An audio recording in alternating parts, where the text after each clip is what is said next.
الشباب اللي كانوا مع جمال بالماضي. بقي جمال بالماضي، فبدا بأنه تراجع عن رأيه وعن موقفه. قال: أنا لا أريد أن أذهب، وإذا أردت أن أرحل يجب أن تدفع لي كل مستحقاتي.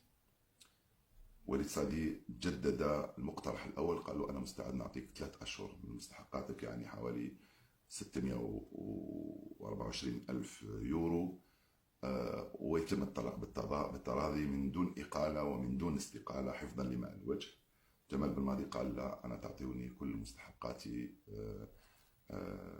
كاملة وإلا نكمل. ما قالش بالمعنى الصريح وإلا نكمل، وإلا لا. فأعطوا لبعضهم البعض مهلة لمدة 24 ساعة. وليد صادي قال له: أنا هذا هو المقترح تاعي، نعطيك 3 أشهر، ما عنديش الأموال باش نعطيك 7 مليون دولار، يورو عفوا، وما عنديش الصلاحية أنه نعطيك 7 مليون يورو ونعوضك 3 سنوات راتب، لأنه أنا لم أطردك ولم أقلك من منصبك.